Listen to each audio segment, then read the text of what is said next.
Media की स्थिति क्या हो गई। पूरे समाज में कई प्रकार के वर्ग हो गए। एक जो प्रिंट मीडिया को देखता, अखबार पढ़ता है, एक उम्र विशेष से ऊपर के लोग, खासतौर पर जो अवकाश प्राप्त करके घर में बैठे हैं, उनके लिए अखबार हो जाता है अपने अनुसार, फिर अखबार को दिन भर पढ़ते हैं बेचारे। एक वर्ग है जिसको घंटा 2 घंटा मिलता है, वो जाता है समय के अनुरूप, उसने न्यूज चैनल देखा, थोड़ा जानकारी ले ली कि हाँ ये चीजें देख रही हैं, सब देख लिया, सरसरी निगाहों से देख लिया। लेकिन एक बड़ा तबका युवा का, यूथ का एक बड़ा तबका ऐसा हो गया, लगभग 60% तबका ऐसा है जो आज के दिन पे अपना स्मार्टफोन देख करके तय करता है कि स्मार्टफोन के माध्यम से या यूट्यूब के माध्यम से वह व्यक्ति देश और दुनिया के बारे में जानकारी ले रहा है।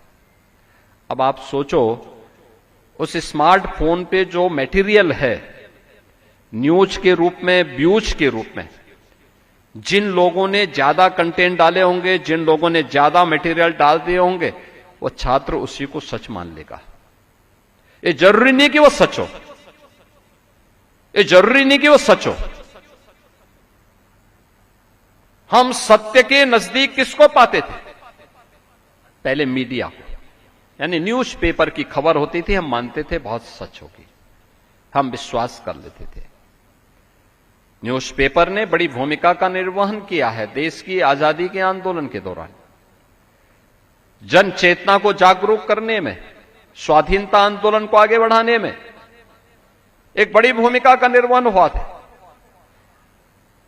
और उसमें एक जवाबदेही भी है। अगर कोई गलत न्यूज दे रहा है, रिपोर्टर का नाम मालूम है, एडिटर का नाम मालूम है, विजुअल मीडिया में भी रिपोर्टर की भी जानकारी है, उनके एडिटर की भी जानकारी है और चैनल का भी सीईओ की जानकारी है। लेकिन सोशल मीडिया, फेक अकाउंट बना करके भी कोई व्यक्ति कैसे समाज में विद्वेष पैदा कर सकता है, इसके अनेक उदाहरण आपने देखे होंगे। सही तथ्य की जानकारी न होने के नाते और सेल्फ अनुशासन न होने के नाते अक्सर अव्यवस्था और अराजकता का शिकार पूरा सिस्टम होता है। और पूरा सिस्टम जब अव्यवस्था और अराजकता का शिकार होता है तो सबको इसका खामियाजा भुगतना पड़ता है, वर्तमान को भी और भविष्य को भी। वर्तमान और भविष्य दोनों को अगर हमें सही दिशा में लेके चलना है तो हमें स्वयं के जीवन में अपने छात्रों को अनुशासन के बारे में और आत्म अनुशासन के महत्व के बारे में भी बताना पड़ेगा। सोशल मीडिया प्लेटफॉर्म आज की आवश्यकता है, आर्टिफिशियल इंटेलिजेंस आज की आवश्यकता है। हम बदलती हुई दुनिया में इससे पीछे नहीं रह सकते, इससे मुंह नहीं मोड़ सकते, लेकिन इसको अपने लिए कल्याणकारी कैसे बना सकें, अपनी सोसाइटी के लिए, अपने देश के लिए कैसे हम इसको उपयोगी बना सकें। और मुझे लगता है कि आपके पास तो पर्याप्त समय है। अच्छे कंटेंट डालिए, अच्छे उद्धरण के माध्यम से लोगों को प्रभावित करिए, छात्रों को मोटिवेट करिए, उन्हें इस प्लेटफॉर्म के बारे में तथ्यों से अवगत कराइए कि सच क्या है, झूठ क्या है। सत्य के नजदीक लाने का प्रयास करिए।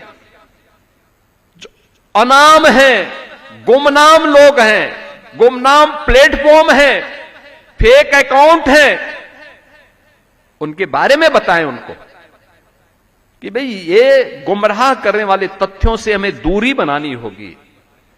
न्यूनतम समय हम उस पे अपना खर्च करें, ज्यादा समय न दें उसमें, और सही तथ्यों की जानकारी उसको लेनी है तो उसके लिए उसको फिर से पढ़ने पढ़ाने की आदत को पुख्ता करना पड़ेगा।